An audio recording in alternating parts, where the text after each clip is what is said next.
Chapitre 9. Ne lisez surtout pas ce chapitre. Les limites du pouvoir de ne pas faire. Nous étions en 1985 et la scène du crime était un laboratoire de psychologie à l'université Trinity, un petit établissement d'enseignement supérieur de lettres et sciences sociales à San Antonio, au Texas. 17 étudiants de premier cycle étaient rongés par une pensée qu'ils n'arrivaient pas à contrôler. Ils savaient que ce n'était pas bien, ils savaient qu'ils ne devraient pas y penser. Mais c'était tellement fascinant, bon sang. Chaque fois qu'ils essayaient de fixer leur attention sur autre chose, la pensée ressurgissait avec force dans leur conscience. Ils ne pouvaient tout simplement pas penser à autre chose qu'aux ours blancs.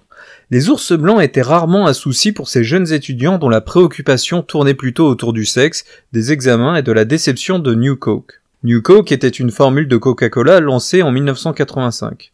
N'ayant pas été appréciée par les consommateurs, elle s'est soldée par un échec marketing.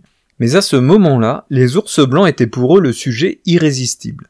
Tout cela parce qu'on leur avait donné l'instruction, pendant les 5 minutes qui viennent, essayez de ne pas penser aux ours blancs. Ces étudiants étaient les premiers participants à une série d'études menées par Daniel Wegner, qui est aujourd'hui professeur de psychologie à l'université de Harvard. Au début de sa carrière, Wegner était tombé sur une histoire à propos du romancier russe Léon Tolstoï. Alors qu'il était enfant, son frère plus âgé lui avait dit de s'asseoir dans un coin jusqu'à ce qu'il puisse arrêter de penser à un ours blanc. Quand il est revenu bien plus tard, il a trouvé le jeune Tolstoï toujours dans le coin, paralysé par son incapacité à cesser de penser à un ours blanc. À partir de là, Wegner a vite compris qu'il n'arrivait plus à se débarrasser de cette histoire et de la question qu'elle soulevait. Pourquoi ne pouvons-nous pas contrôler nos pensées ? Wegner a mis sur pied une expérience presque identique au test de contrôle mental que Tolstoï avait fait dans son enfance. Il a demandé aux participants de penser à tout ce qu'ils voulaient, sauf à un ours blanc. Cette consigne s'est avérée difficile à appliquer pour la plupart des participants. Si l'on en croit en tout cas la transcription partielle, ci-après, de ce qu'une femme pensait tout haut.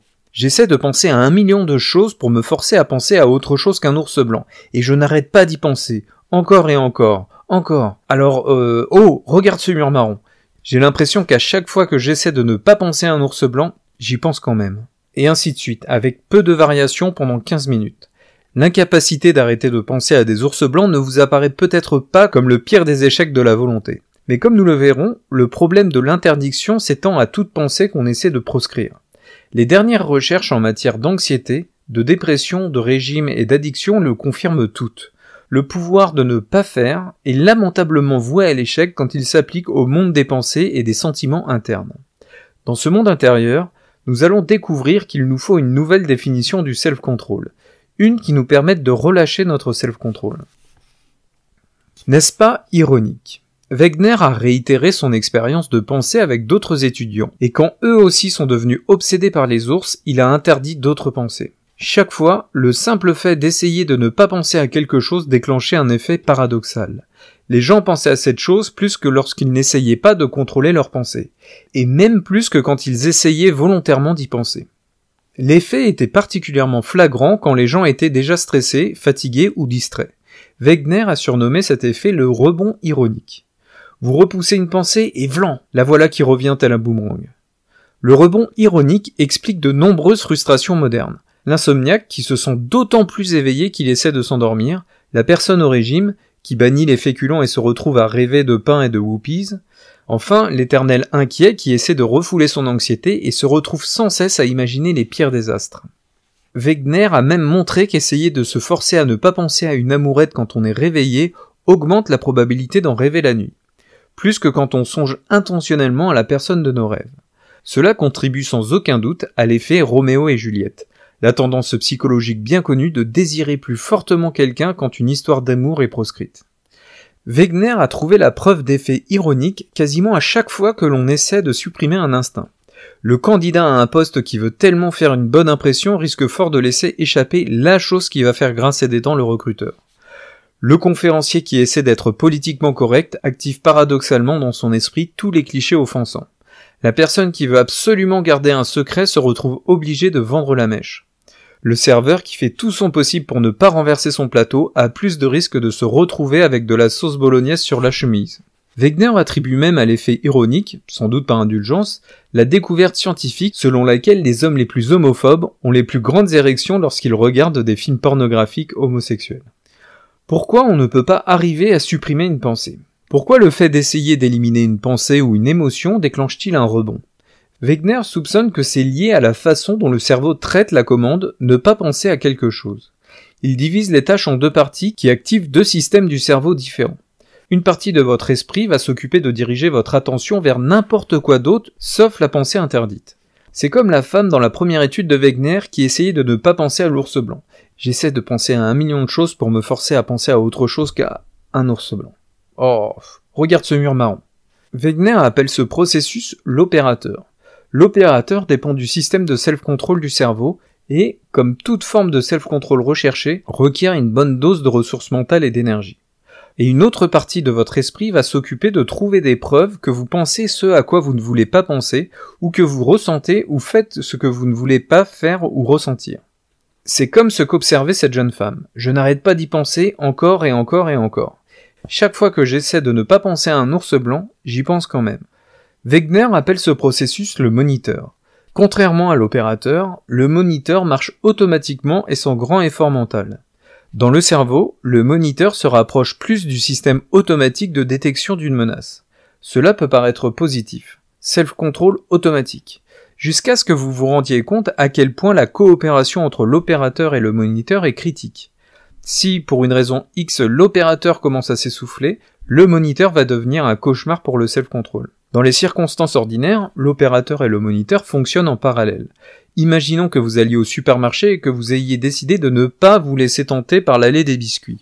Pendant que l'opérateur essaie de canaliser, de prévoir et de contrôler votre comportement, je suis ici au supermarché pour acheter des céréales, rien de plus, où est l'allée des céréales, le moniteur, quant à lui, scrute votre esprit et vous envoie des signaux d'avertissement. Danger, danger, cookies dans l'allée 3. Tu adores les cookies. Est-ce ton estomac que j'entends? Alerte, alerte, méfie-toi des cookies. Cookies, cookies, cookies.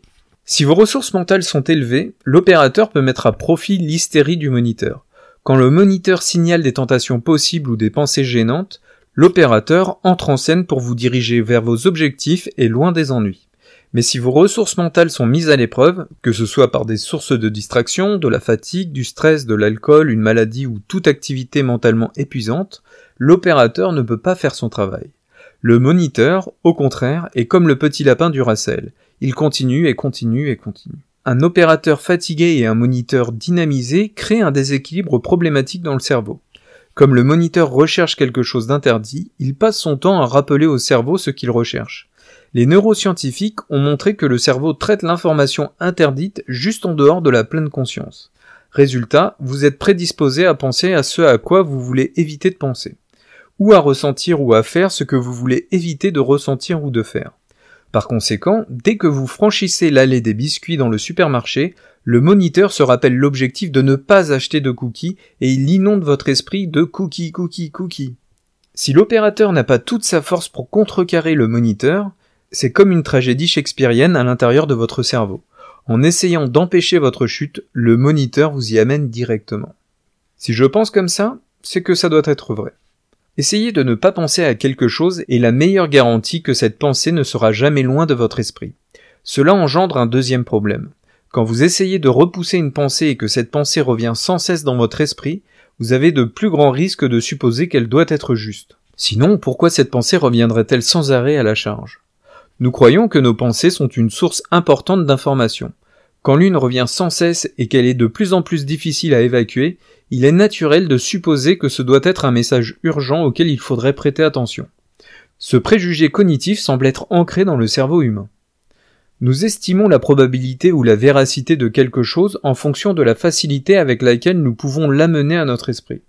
Cela peut avoir des conséquences troublantes lorsque nous essayons de repousser un souci ou un désir. Ainsi, comme il est facile de se rappeler les derniers accidents d'avion relatés aux informations, notamment si l'on a peur en avion et que l'on est sur le point de remettre sa carte d'embarquement, on a tendance à surestimer la probabilité de se trouver dans un accident d'avion. D'ailleurs, le risque est d'environ 1 sur 14 millions. Mais la plupart des gens pensent que ce risque est supérieur à celui de mourir de néphrite ou de septicémie, c'est-à-dire 2 des 10 plus importantes causes de mort aux États-Unis, mais des maladies qui ne viennent pas spontanément à l'esprit. Quel que soit le désir ou la peur que vous essayez de repousser, c'est précisément ce qui va s'imposer à votre esprit avec force. Wegener, le psychologue qui a découvert le rebond ironique, a reçu un coup de téléphone un jour d'une étudiante totalement désemparée qui ne pouvait pas arrêter de penser à l'idée de se suicider. Une pensée fugitive lui avait traversé le cerveau, puis était restée au point que la jeune fille était maintenant convaincue qu'au fin fond d'elle-même, elle voulait se suicider. Sinon, pourquoi cette idée reviendrait-elle sans arrêt perturber ses pensées? Elle a appelé Wegener au secours, peut-être le seul psychologue de sa connaissance. Mais n'oubliez pas ceci, Wegener est un psychologue scientifique et non un psychothérapeute. Il n'est malheureusement pas formé pour dissuader les gens de sauter d'un appui de fenêtre ou pour essayer de déchiffrer les coins sombres de leur cerveau. Alors il a parlé à l'étudiante de ce qu'il connaissait, les ours blancs.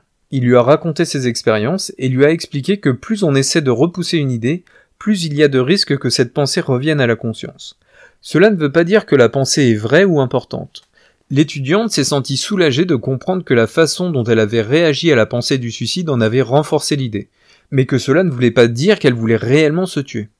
Pour vous, ce sera peut-être la pensée que celui que vous aimez vient d'avoir un accident de voiture, ou la pensée qu'un pot de glace caramel chocolat est la seule chose qui apaisera votre stress. Si vous paniquez et repoussez cette pensée, elle va revenir. Et quand elle reviendra, ce sera avec plus de vigueur, parce que vous essayez de ne pas y penser. Le fait qu'elle revienne vous paraît encore plus lourd de sens. C'est pourquoi vous avez plus tendance à croire qu'elle est vraie. Celui qui se fait du souci se fait encore plus de soucis, et celle qui ne rêve que de glace sort sa cuillère. Sous le microscope, explorez le rebond ironique. Y a-t-il quelque chose que vous essayez de chasser de votre esprit? Si c'est le cas, examinez la théorie du rebond ironique. Réussissez-vous à supprimer cette pensée? Ou le fait d'essayer de la repousser de votre esprit la fait revenir avec encore plus de vigueur? Et oui, vous allez essayer de donner au moniteur la mission de surveiller le moniteur. Évitez le rebond ironique. Comment pouvez-vous sortir de ce dilemme déconcertant? Wegener suggère un antidote au rebond ironique qui est lui-même ironique. Abandonner.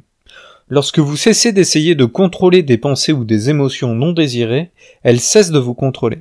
Quand on étudie l'activation du cerveau, on constate que dès que l'on donne aux participants l'autorisation d'exprimer une pensée qu'ils essayaient de supprimer, cette pensée devient moins primordiale et elle a moins tendance à s'imposer à la pleine conscience.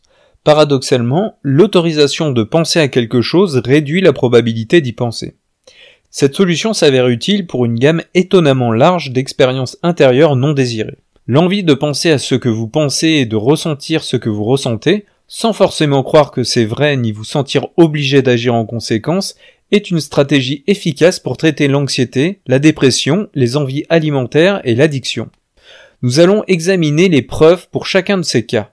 Cela nous permettra de prendre conscience que le fait de lâcher le contrôle de nos expériences intérieures nous donne un plus grand contrôle de nos actions extérieures. Je ne veux pas me sentir comme ça. Essayer de ne pas avoir de pensées tristes peut-il rendre les gens déprimés? Ce n'est pas aussi tiré par les cheveux que ce que l'on pourrait croire. Des études montrent que plus vous essayez de supprimer des pensées négatives, plus vous risquez de devenir déprimé. Plus les gens déprimés essaient de refouler des pensées éprouvantes, plus ils dépriment. Une des premières expériences de suppression de la pensée effectuée par Wegener a montré cet effet même sur des sujets en parfaite santé. Il a demandé à des gens soit de penser aux pires choses qui leur soient arrivées, soit de ne pas penser à ces choses. Quand les gens sont stressés ou préoccupés, essayer de ne pas penser à des choses tristes les rend encore plus tristes que quand ils essaient de se sentir tristes. Avec une autre expérience, on a constaté que quand les gens essaient de repousser des pensées critiques à l'égard d'eux-mêmes, je ne suis qu'un raté, les gens me croient stupide, etc., leur estime de soi et leur humeur plongent plus vite que quand ils réfléchissent posément à ces pensées. Cela est vrai même lorsque les gens croient avoir réussi à repousser ces pensées négatives. Le rebond ironique les frappe à nouveau. Essayer de supprimer l'anxiété a également l'effet inverse. Par exemple, les gens qui essaient de ne pas penser à une procédure médicale douloureuse finissent par être plus anxieux et par avoir plus de pensées intrusives à propos de la douleur.